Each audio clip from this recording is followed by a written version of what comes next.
In my previous life, my son took the blame for someone else and was shot in the freezing winter. I carried his ashes to the military base to seek justice from my husband, the regiment commander, only to discover he had already held a banquet with the widow of his fallen comrade. That widow's son was the one who paid to frame someone else and ended up stealing my son's identity. He went to college, got married, and lived a full life, while my boy was reduced to ashes. I threatened to kill myself and begged my husband to stand up for our son, but he frowned and called me ignorant. He's already dead. That's the reality. If you don't make a scene, Qian, and I will give you 100 yuan as compensation. I can't destroy Michael Davis's future for someone who's gone. In despair, I drank poison in front of my son's grave. But when I opened my eyes again, I was back to the day before they came to take my son away for a crime he didn't commit. This time, I clutched my father-in-law's military medal and knelt at the gate of the military district, tearfully begging the officials to stand up for me and my son. The first thing I did after being reborn was apply for the Xinjiang aid program for my son and secure his political review certificate. The very next day, I went straight to a reporter from the provincial newspaper. I exposed Robert Carter's shady dealings involving the military base and 2 properties tied to Jiantao. It became a front-page scandal because it damaged the image of the army. That afternoon, I finally met the Carter family, furious, of course. In my past life, I had begged at the military district's gate for 3 days and still wasn't allowed to see him. Only after publicly slashing my wrists did he finally come to the hospital. But in this life, he came to me, and the first thing he did was slap me across the face. "You uneducated countrywoman, do you realize you've just destroyed my career?"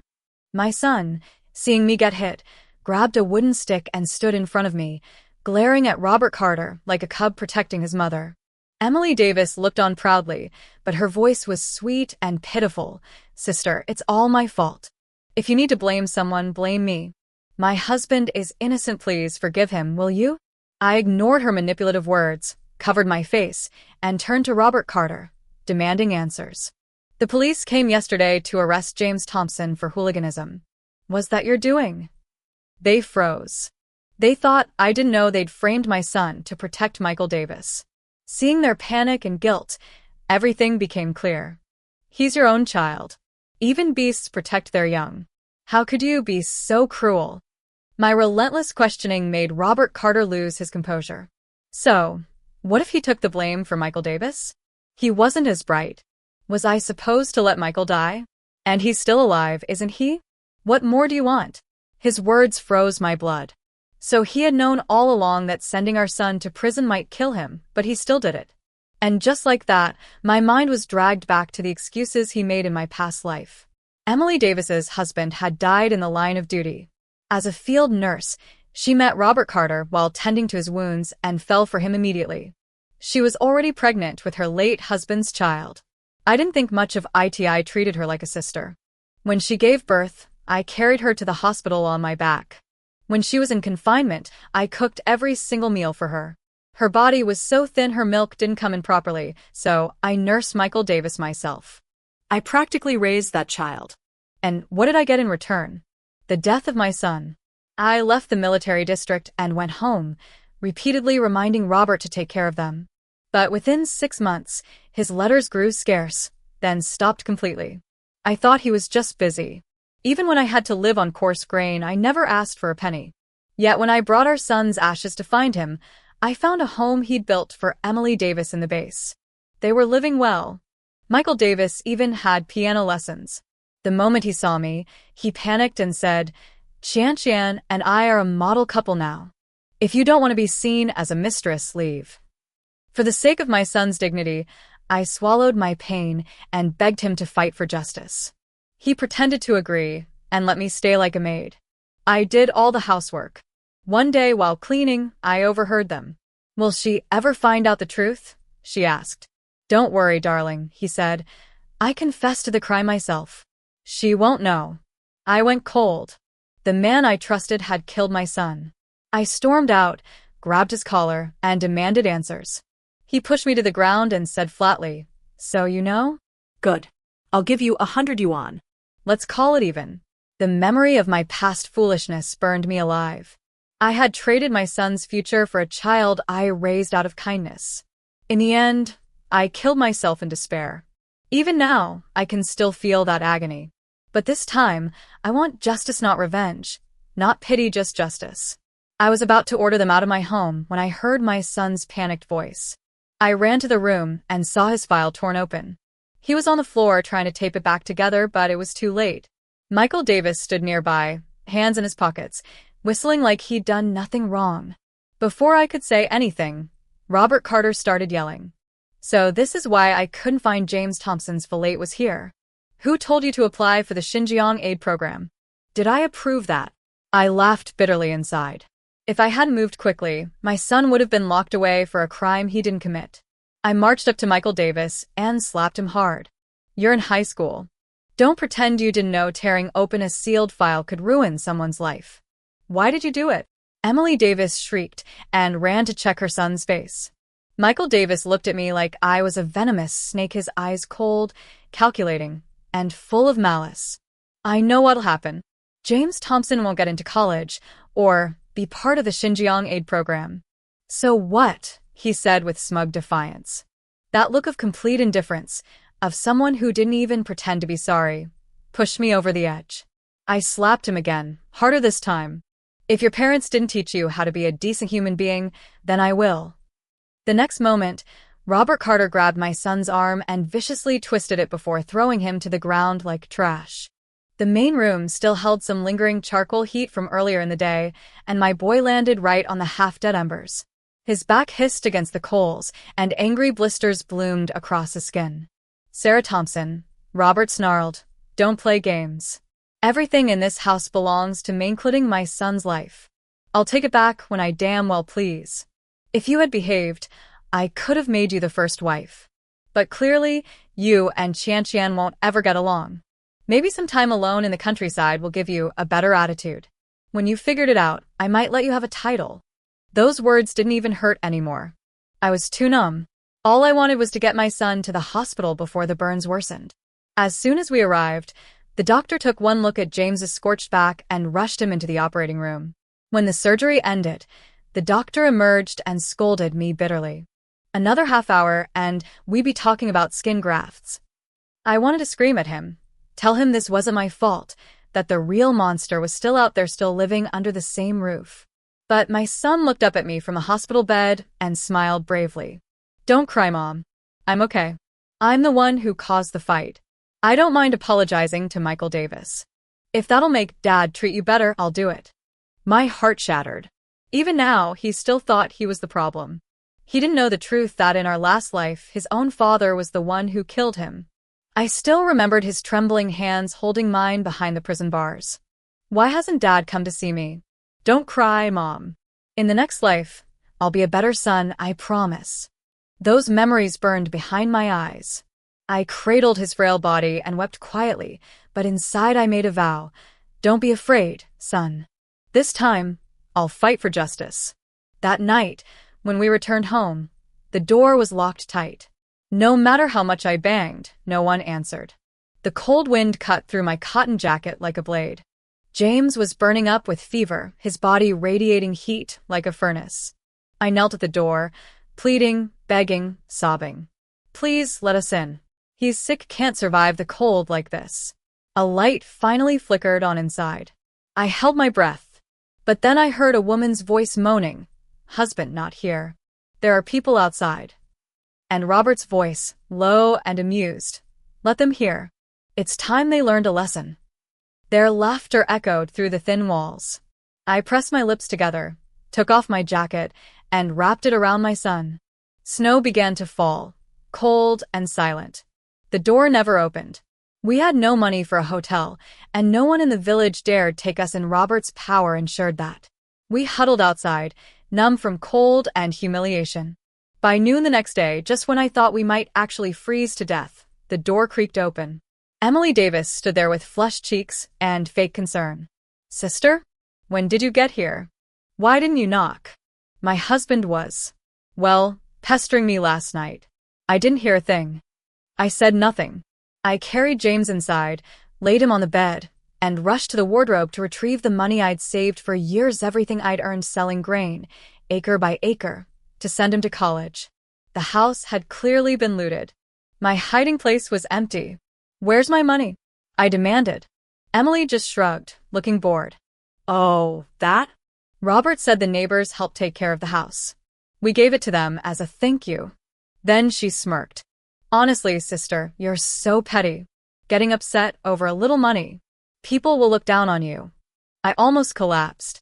That wasn't just money, it was every drop of sweat I'd shed for my son's future. Emily walked away, triumphant.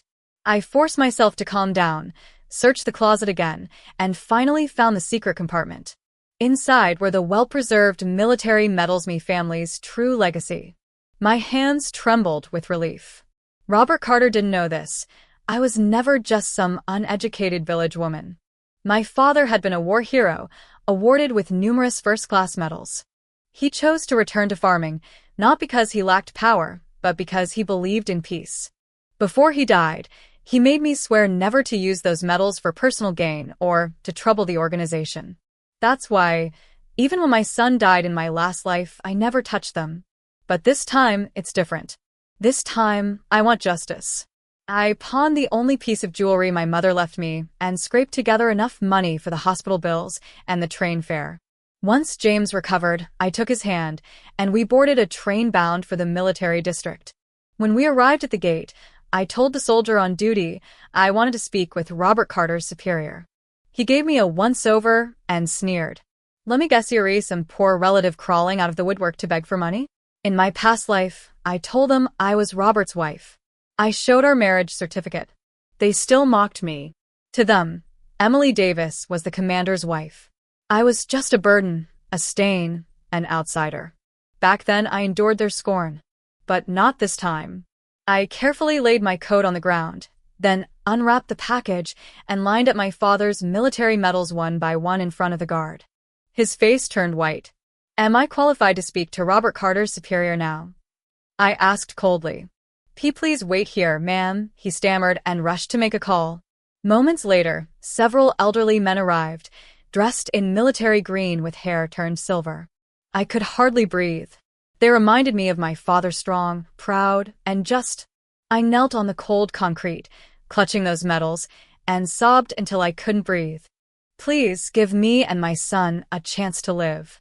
My voice trembled as I looked up at the group of old soldiers. The one in front, his steps firm but heavy with age, reached out and gently lifted me from the ground. His eyes scanned my tattered clothes and the frostbite scarring my hands, but it wasn't pity that filled his gaze.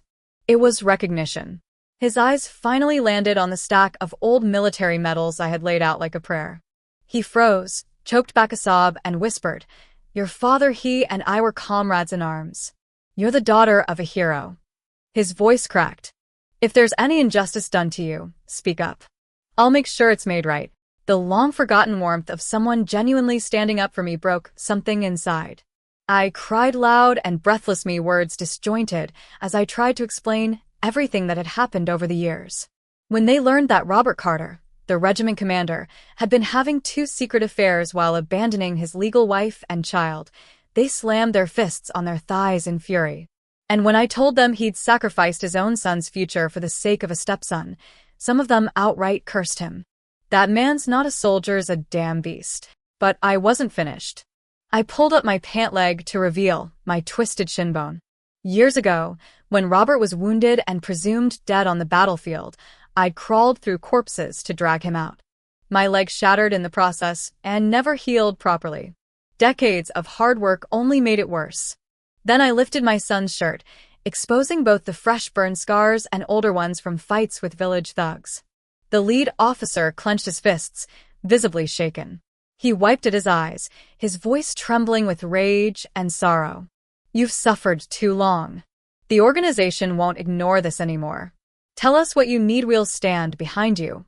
I met his eyes and said clearly, "I want Robert Carter and Michael Davis investigated and punished by law. I want a divorce." My voice was calm, firm, unshakable. Right then, Robert Carter arrived too late, as always, and barked from the crowd. "You? What kind of nonsense are you spouting? Apologize to the commander." He lunged forward, hand raised, but before he could touch me, a plainclothes officer kicked him to the ground. Captain Carter, in front of witnesses, you dare lay hands on a war hero's daughter? Do you think we wear these uniforms for show? Robert's eyes darted nervously, and then he turned to me, stunned. You're the daughter of a war hero? I held the medal up to his face. Time had worn the khaki metal, but the shine still caught the sunlight. It was blinding. Dad's old comrade stepped forward and explained each medal one by one how my father had thrown himself over a landmine to save a young recruit, how he'd blown up an enemy aircraft with a mangled leg, how he'd protected villagers during flood rescue and came back nearly drowned. With every story, Robert's face turned a shade paler. He trembled, humiliated. I could see it in his eyes. She hated that I hadn't told him the truth. If he had known, he would have never married Emily Davis just to climb the ranks. Emily, meanwhile, stood frozen. To her, I had always been a backwater woman with no education and no connections, just someone who got lucky marrying Robert. But now, realizing who I really was, she looked like she was choking on her own greed. Her dreams of marrying into power had shattered. Worse, her son's crimes could no longer be buried. She saw what was coming and suddenly dropped to her knees beside me. Commander, please. I didn't know Robert hadn't divorced his wife. I was tricked into this marriage.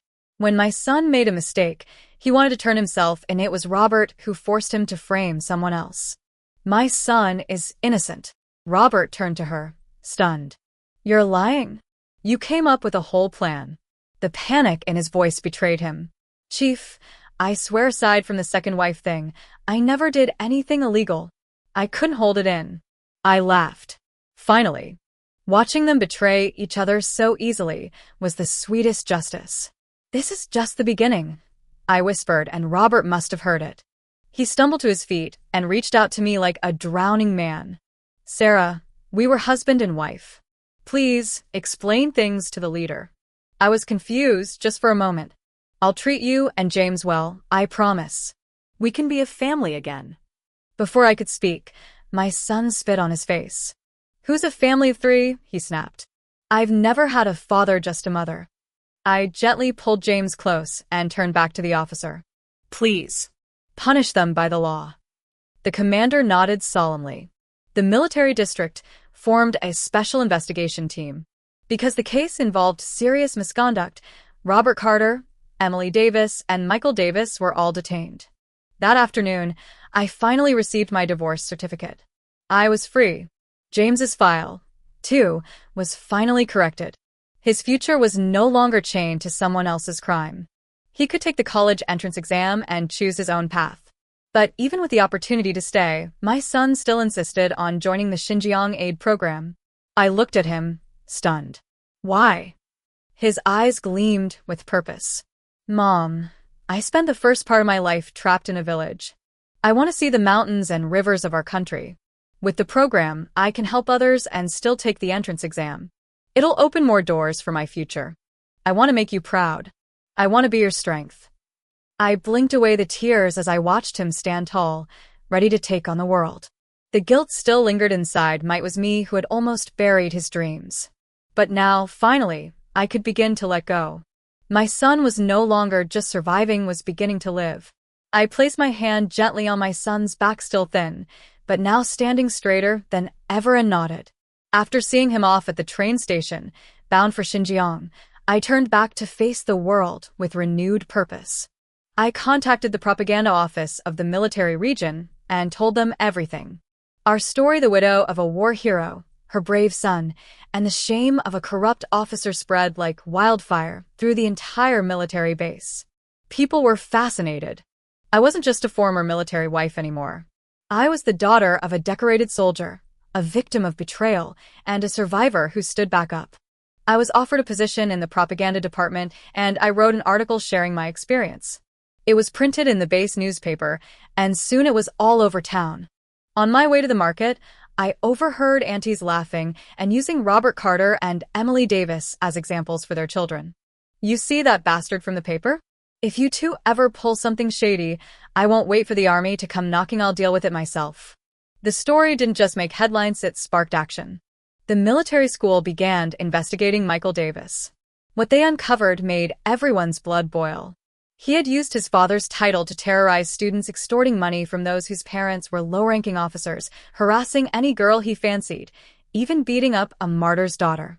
The girl's mother, too afraid for years to speak out, finally brought her husband's first-class military medal and knelt at the gates of the district in protest. Her bravery triggered an outcry. A martyr's daughter, abused inside a school for soldiers? It was unacceptable.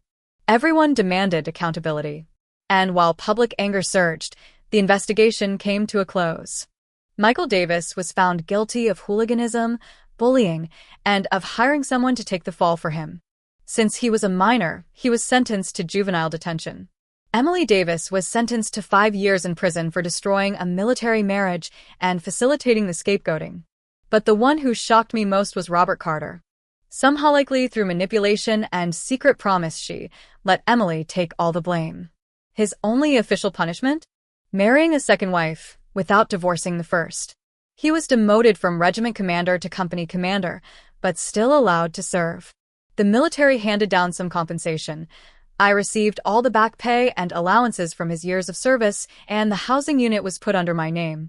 They also ordered compensation to the students Michael had bullied. It wasn't everything, but I knew it was the best I could hope for.